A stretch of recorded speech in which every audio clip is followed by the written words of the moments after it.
Lalikhona umhlaba ungekasekelwa. LinguNkulunkulu laliNkulunkulu. Akukho okudaliweyo okungazange kuvele ngezwi lakhe. Alehli futhi libuyele kuwe likambatha. Njengemvula isehla emhlabeni imazisa umhlaba, kanjalo nezwi lakho lifezekisa umsebenzi. Your word is sharper than any double-edged sword. It is mighty and powerful. It penetrates through the heart. It judges the thoughts of the heart. It separates between the joints and marrow. Nkulunkulu oyingcwele siphilise ngalo namhlanje ntambama. Sifuna ukuzwa wena libona abakholwayo. Uthe obhala kahle umuntu akayiphila ngesinkwa kuphela, kodwa nangalo lonke izwi elivela emlomeni wakho. NgoKristu Jesu oyinkosi. Amen. Hallelujah. Hallelujah. Ngithathele lithuba ngihloniphe kakhulu the former principal Mr. Maduma. Hallelujah. Ngiyakhumbula ngisafunda lana bayine statement wayithanda ukusisho ethi it seems impossible until it's done. Hallelujah. Sibulise no principal wethu uMr. Makhubela. Sibulise bonke ubuholi basesikolweni, othisha, abantwana besikolo. Sibingelele omama nobaba abakhona phakathi kwethu. Sibingelele nombutho weNehawu. Amandla wethu. Sihloniphe kakhulu nomphathi uhlelo. Hallelujah. Osiphathele kahle uhlelo kwaze kwabalana umvangeli. Mazi ngomvangeli mazela lekude. Hallelujah. Bathandekayo indoda yesihosho. Hallelujah. Abadoda nje nawo la esithathe kuwo into kaNkulunkulu. Hallelujah. Bazele ekugcineni ngihloniphe kakhulu umndeni wonke. Hallelujah. Nezihlobo zakwangwenya. Hallelujah. Ngelihle igama likaKristu Jesu inkosi yethu ezobuya masinyane. Bathandekayo sizoshonani straight ezwini without a waste of any time. I will only just read 2 books.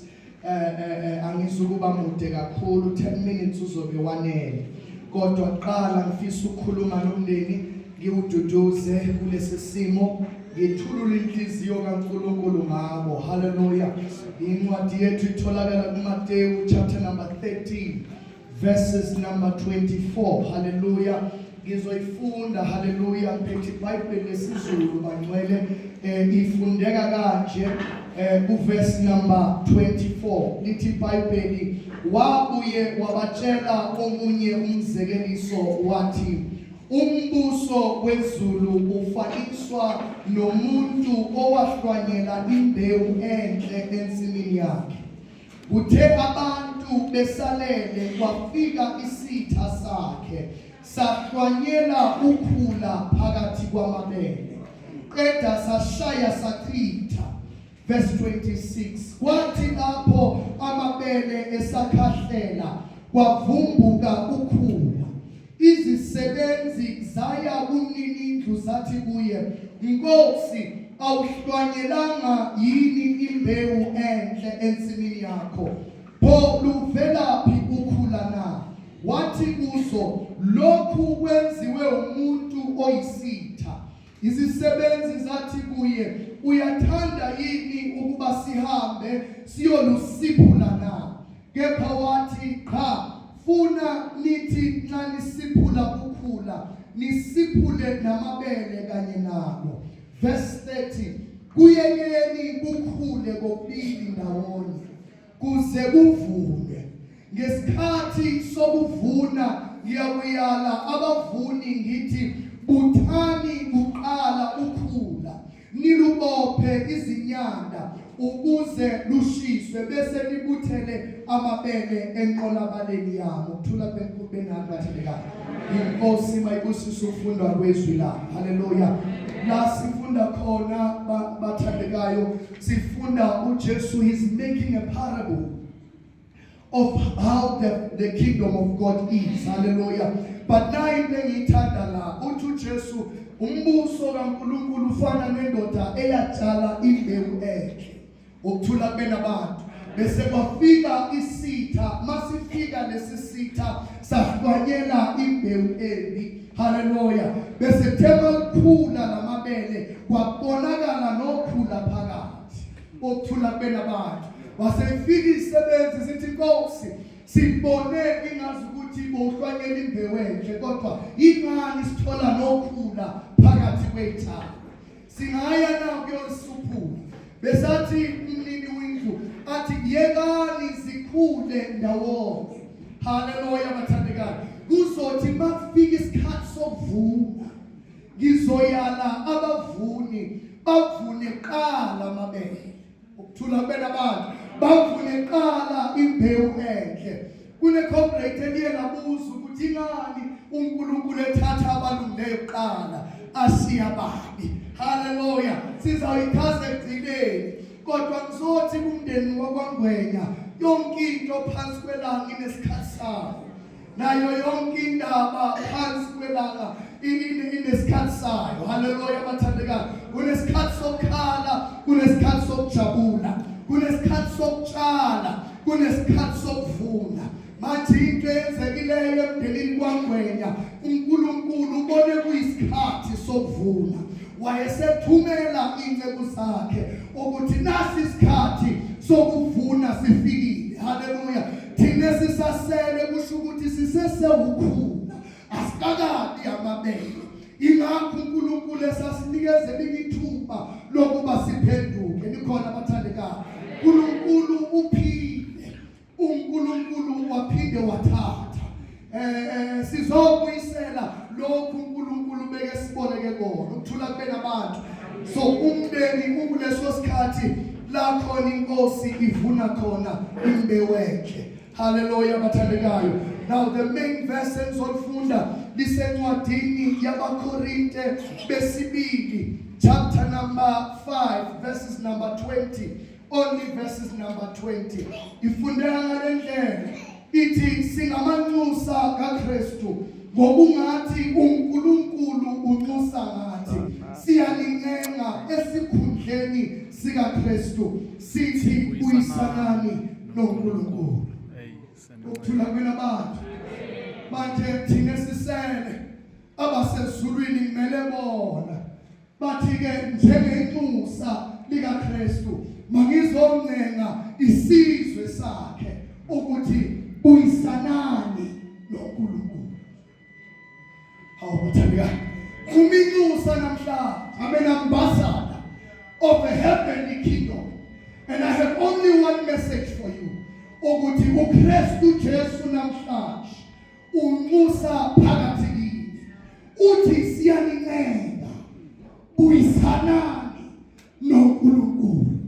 Ingani esincenga uKristu Jesu? Ingoba uJobe ekulesi simo wake wakhuluma amazwi. Wathi uJobe make khuluma amazwi, wathi umoya kaNkulunkulu ungenzile. Ukuphefumula kwakhe kunginikeza ukuphila. Oh bathandekayo nikhona. Umoya survive and be sustained, we need uNkulunkulu aphefumule impilo zethu. Now what will become of us uma siqhelana noNkulunkulu?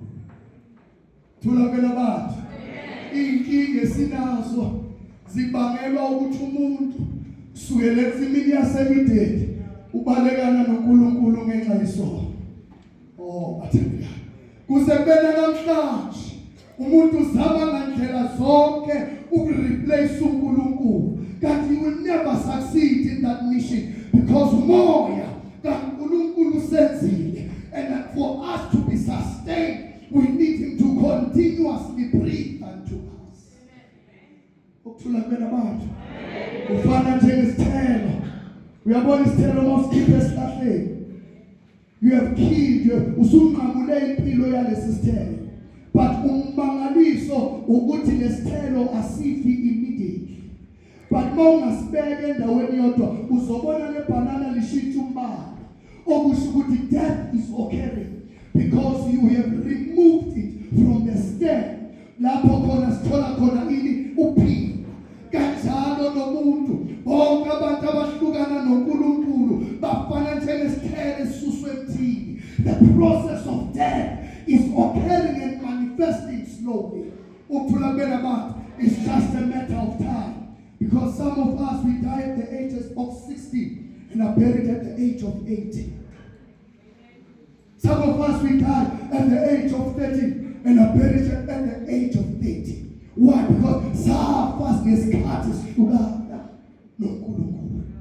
the separation between the body and the spirit, it is what we call death. And then in human nature, the separation of man and God, it is death. Absolute death.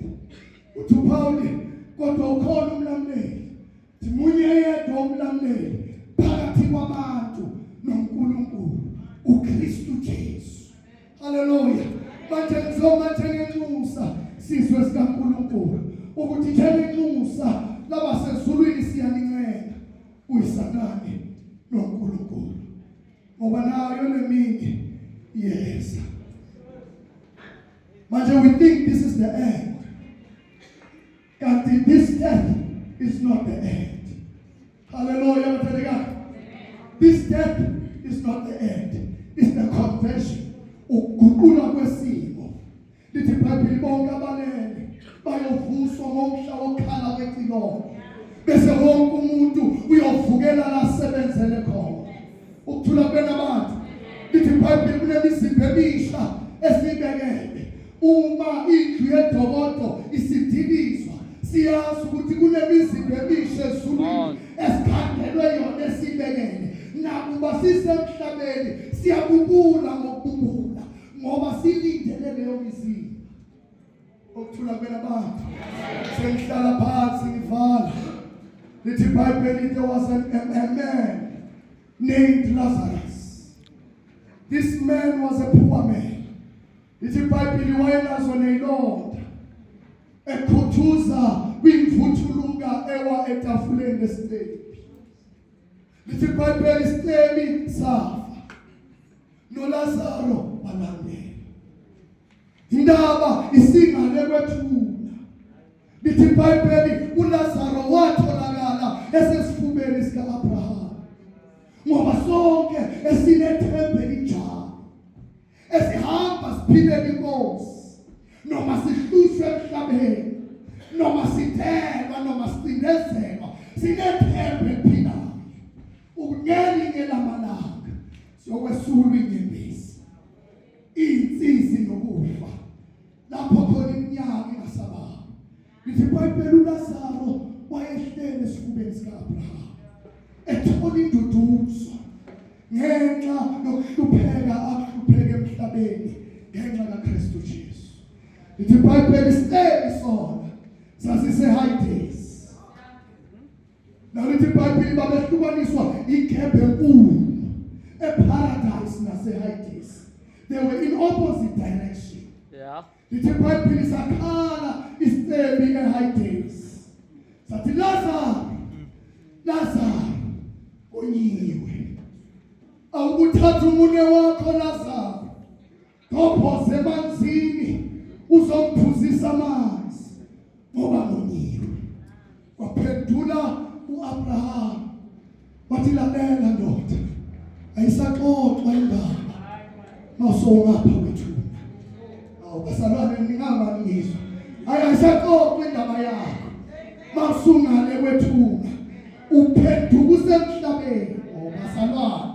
Ya noma kuthiwa usushithi ingqondo, usudlulile ethuneni, asabuyeleke kuwe.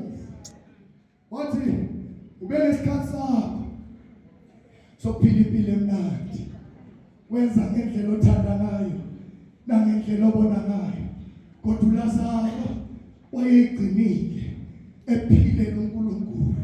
Isikhathi sikaLazaro ke manje sokuthatha urosi. Yathi le ndoda eyisiqephu, Abraham, ngiyacela emuva ngishiya abafowethu. Abafowethu engibashile benza lemikhuba engenze ngaphelela kule ndawo yaseHades. Manje ngiyacela Abraham, thumela uLazaro. Ubazalwane, thumela uLazaro ukuthi abuyele emhlabeni. Afike uxoxela abafowethu ukuthi lesi simo engibuswa bafisela isona. Kungenzeka ukuthi mina sengifikile ngephutha, kodwa bona njengoba belandela ngidinga umuntu ozobaxwayisa.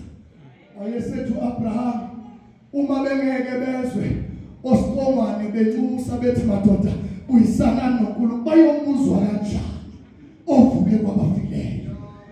Nikhona abazalwane ba, uma abantu bengeke besizwe simemezele sithi webani iswa indaba yabo. Haleluya bathandika. Uma singeke sizwakale sisesemhlabeni, ayikho into ezokwenziwa umuntu osuke emathuneni ezokwenza ukuthi sizwe. Haleluya. Ngizosho njalo isikhathi usesenaso. Uthi umshumayeli kungcono kuphela kwendaba kunokuqala kwayo. Uthi kungcono inja ephilayo kunebhubesi elifile. Ngokuba bonke abaphilayo basesenethemba. Ya singakubona unje namhlanje, kodwa sikubhaqe kusasa sesikufanisa. Sithi akusiwuyena lo othandekayo.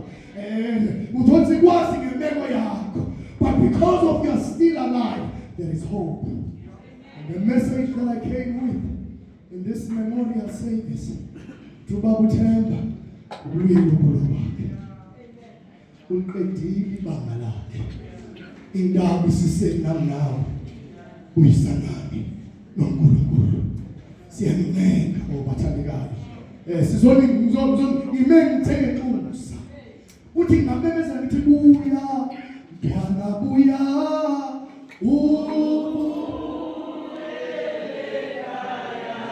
Usala ulibala uye buya mntwana buya mntwana buya lekhaya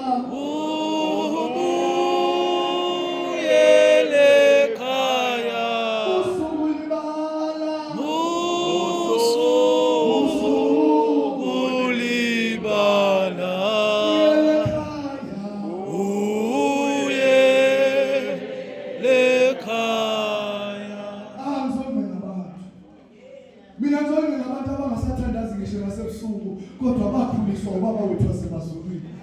Ngizothi siyanenga uyisana noNkulunkulu. Yazonke ngabantu abebewazi umnyango wesonto besesesandleni sabazali, kodwa banele ngokuba badala bayibonele yami indlela. Ngizothi mina leyo ndlela osukuyo inendlela enkulu. Sebekubhekile ekhaya. Buyela ekhaya. Sizoma kuleyo ndawo bathandekayo. Sizoma kuleyo ndawo ukuthi singamanxusa kaKristu. Engazi ukuthi uKristu unxusa kithi. Sizonincenga uyisanami noNkulunkulu. Ngiyabonga bathu.